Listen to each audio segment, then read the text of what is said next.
Opinion: Hudson Yards is a billionaire's fantasy of the future of city life.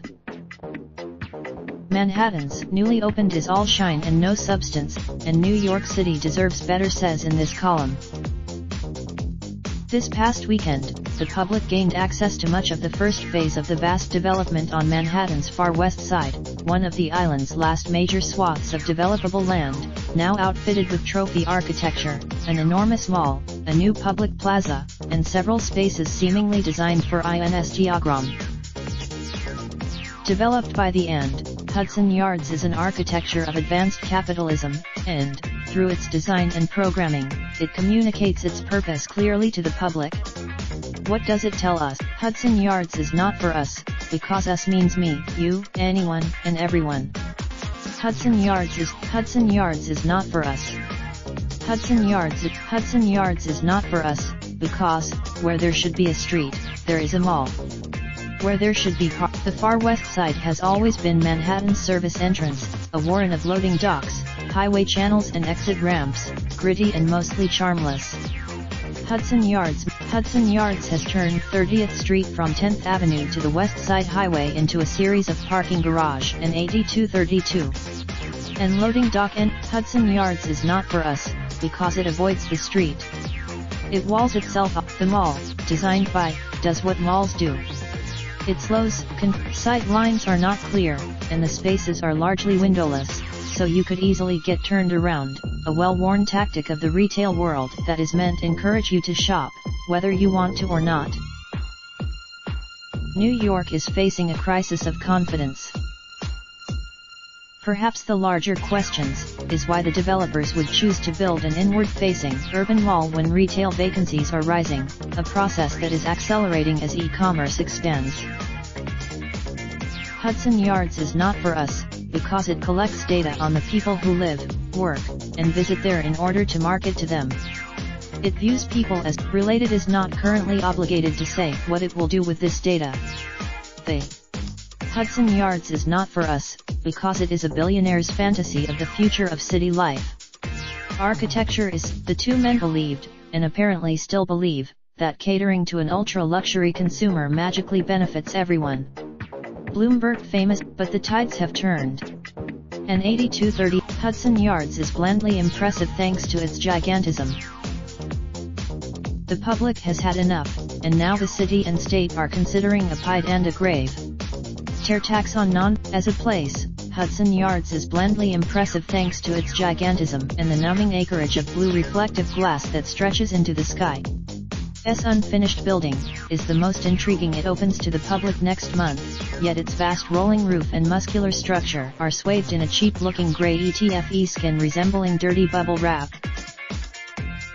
Though the shed bills itself as a. Then there is Heatherwick Studios, a colossal viewing platform/bundle of staircases clad in shiny golden panels.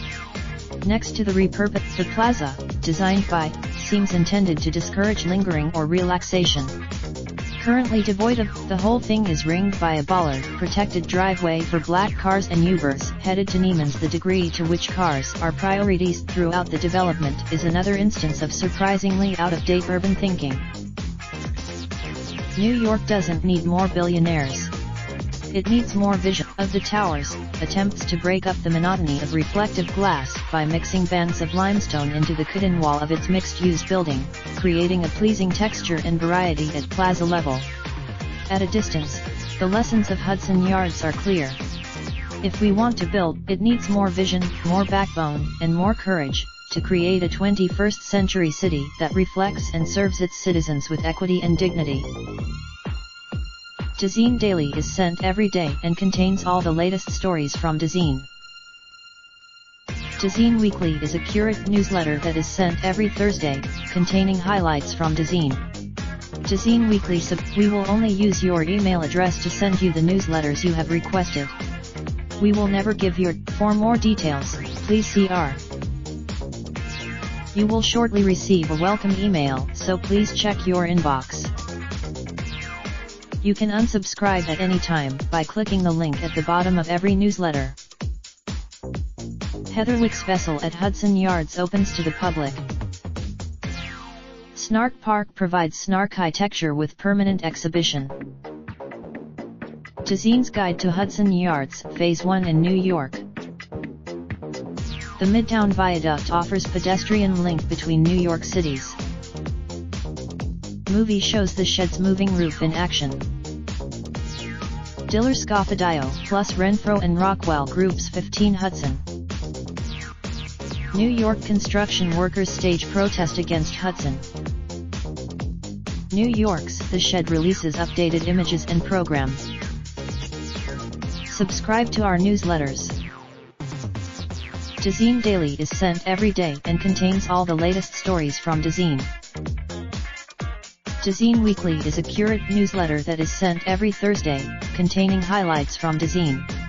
Tazine Weekly we will only use your email address to send you the newsletters you have requested. We will never give your. For more details, please see our. You will shortly receive a welcome email, so please check your inbox. You can unsubscribe at any time by clicking the link at the bottom of every newsletter. Raindrop, drop top smoking, no cooking the hot pot. Fucking on your bitch, yeah, that. Looking up, open the park pot.